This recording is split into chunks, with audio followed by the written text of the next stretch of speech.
Last week, I went through every show that I watched in the calendar year 2023, and by the end of the video, I narrowed the list down to my top 5 favorite shows of the year. Today, I am going to rank them going from number 5 up to my number 1 show of 2023. Keep in mind that these are all my own personal opinions based on my experience with the show throughout the year. I should also give a general warning for potential spoilers for each of the 5 shows discussed today. I will do my best to avoid talking about big events in each show, but in order to fully explain why I loved watching them, I will need to reference some specific details that might be a bit spoilery. With that being said, let's get started with... It is a great time to be a One Piece fan. In the past year, we have seen the launch of the live-action adaptation on Netflix, we had a new game release earlier in the year, the manga has been getting major reveals week after week as we supposedly head towards the final arc in the story, and the anime has had some of the best episodes in its over 20-year run. I have never been a huge fan of battle shonen. In order for me to get invested in a fight, I need to have either an established connection to the characters involved, an interest in the visual style and choreography of the fight, an interest in the themes present within the context of the fight, or an interest in the narrative consequences that would result from the outcome of the fight. This entire year, the anime has been releasing episodes that all take place during one large battle. And fortunately for me, every single one of my requirements for being engaged by a battle shonen has been seen to. Having watched the show and read the manga up to this point, I already had an established connection to this cast of characters. The Straw Hats at this point are all characters that I have grown attached to, and regardless of what is around the corner in the story, I am determined to see them through until the resolution. As a quick aside, here is my ranking of the Straw Hats from favorite to least favorite. I will not be taking questions at this time, and there is no room for discussion at this moment. Monkey D. Luffy, Roronoa Zolo, Nico Robin, Tony Chopper, Nami, Princess Vivi, Jinbei, Brooke, Frankie, God Usopp, Sanji.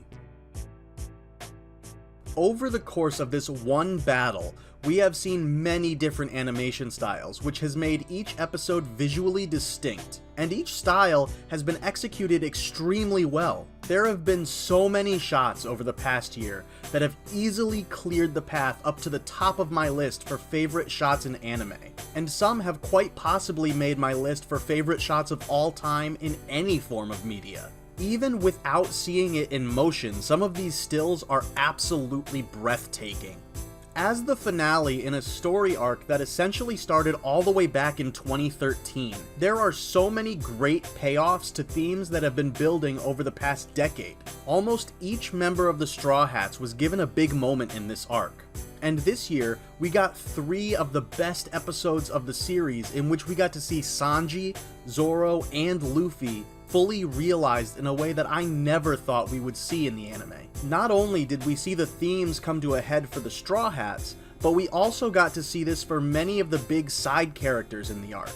We got to see young Momonosuke step out of the shadow of his father and into the role of Shogun. We got to see the Minks take their revenge on both Jack and Perospero for the suffering and death of their friends. We got to see Raizo redeem himself by saving his comrades in a burning castle with the water that he did not have with him at the time to save Odin's castle all those years ago. We saw Law and Kid join forces to break down the old generation and prove that it's the beginning of a new age. And we even saw some subtle yet interesting themes in the antagonist Kaido, which many people seem to overlook when discussing this arc. Then, if we want to talk about the narrative stakes involved in this battle, my goodness, where to even start? We have characters flat out say that the winner of this battle will be the one to claim the title of Pirate King. The entire country of Wano is essentially a prize to be won by the victor. And once the world government gets involved in this arc, we have a whole list of other potential consequences that we are currently experiencing in the manga. Long story short, this has been an amazing year for the One Piece anime, and I am a bit upset to see it growing smaller in the rearview mirror. Even with all the love I have for this arc, there are still some major issues that prevent it from reaching the top spot. As a whole, the anime has always struggled with pacing issues. And because the animators obviously wanted to make the big moments really special, there were many examples throughout the year of reused clips to stretch for the runtime.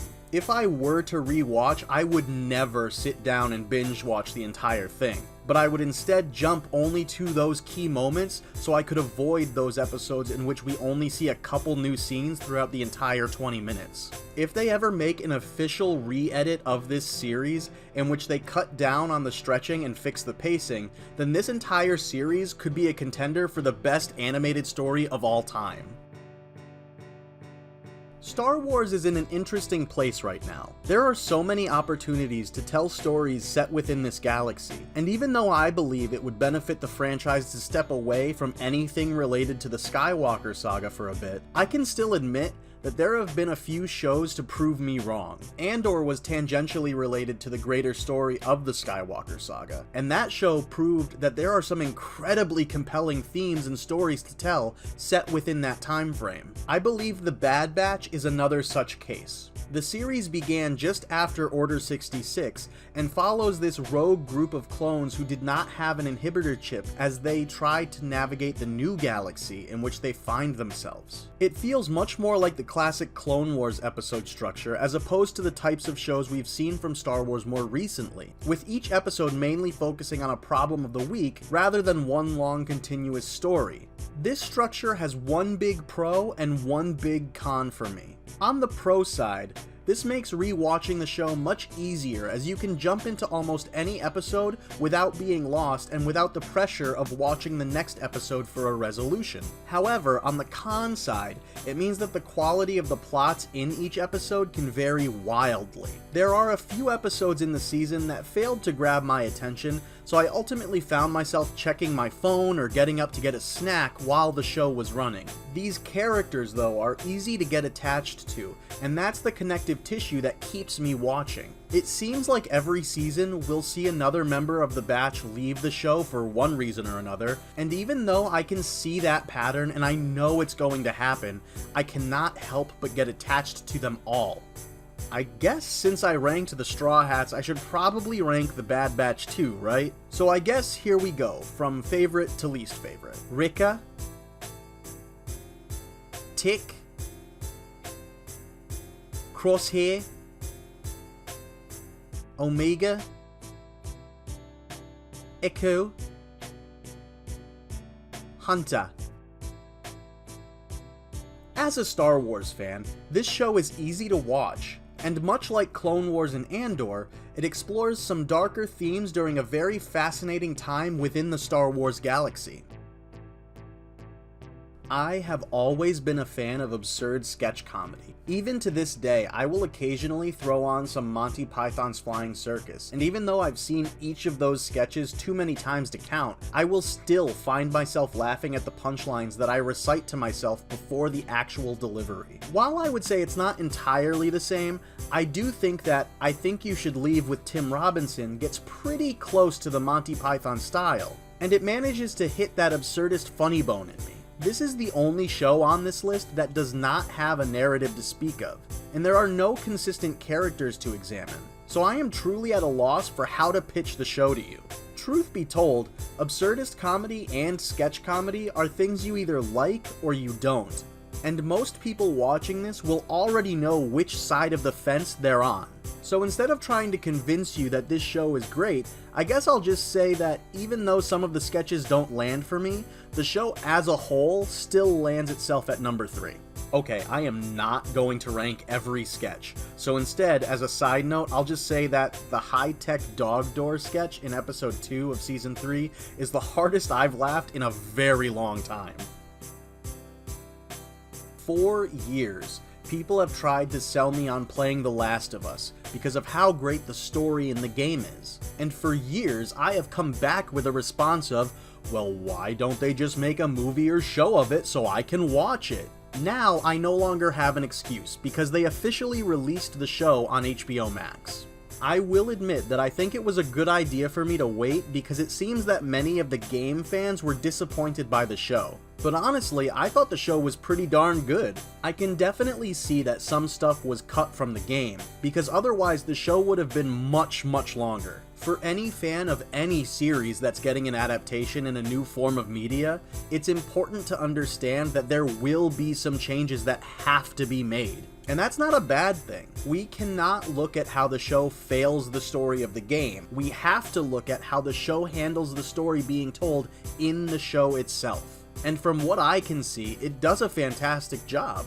I love the relationship built between Joel and Ellie, and I think the themes of morality in a post-apocalyptic society are incredibly interesting. This is one of the reasons I enjoyed the Walking Dead comics and even the first few seasons of that show. The performances from the leads are fantastic. They casted this show extremely well, and it pays off with some deeply moving moments, especially towards the end. Funny enough, I think my favorite episode of the show is the one that features a story not present in any of the games. And it features a tragic love story with a performance out of Nick Offerman that I never thought he was even capable of.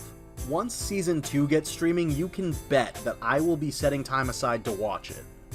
I don't really like that I set this precedent with side notes. I guess let's rank the clickers from favorite to least favorite. Wall fungus.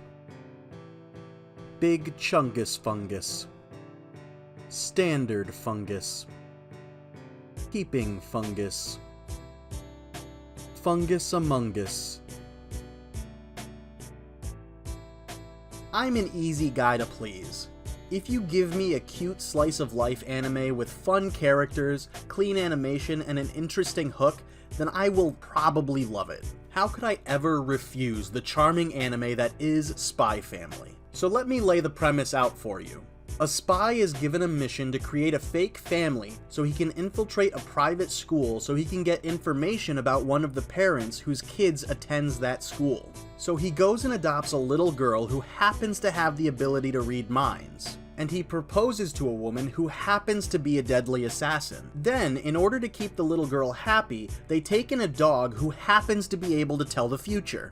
So now the entire family lives under one roof while trying to keep their double lives a secret from each other, while also trying to accomplish their own individual goals. That seems like a pretty intense thriller setup, doesn't it? Well, what if I told you that instead the show focuses on the day-to-day lives of these people as they play house? Sure, we get reminders all the time of the missions they have to accomplish, but very rarely does that interfere with the cute comedy that takes the forefront. I mean, how can you look at this little girl and not want to see her play house with her cool spy father and badass assassin mother? Now, I loved Season 1 and had it as an honorable mention when I posted my favorite shows in text form at the end of 2022. But Season 2 stepped it up a notch by introducing an actual character arc for Yor, the assassin, over the course of a 4-episode mini-arc. And then, in the final episode of the season, they hit us with the hints of a character arc for Lloyd, the spy, as he begins bonding with the family dog, showing that he might actually be growing some emotional attachment to this fake family of his. Every episode of this show puts a smile on my face, and because most of them are standalone episodes with a focus on the comedy, it is incredibly easy to jump in and watch an episode here or there without having to dedicate any more than a half hour to it. Also, why is every intro and ending song an absolute bop? What right do they have to not even have one dud of a song? Anyway, this show is a ton of fun, and even if anime isn't typically your thing, I would recommend giving it a shot so that you can also fall in love with the Forgers. Okay, so I guess I should rank the Forger family from favorite to least favorite, just so we can make it through the entire video with side notes for each entry, right? Anya Forger. Yor Forger. Bond Forger. Lloyd Forger. There you have it. That is my top 5 favorite shows from the year of 2023. Were there any shows I missed that you think I should check out? If you enjoyed my breakdown of these shows, subscribe for more videos like this. Also, be sure to come back later this week when I break down my top 10 favorite movies of the year. Until then, thanks for watching.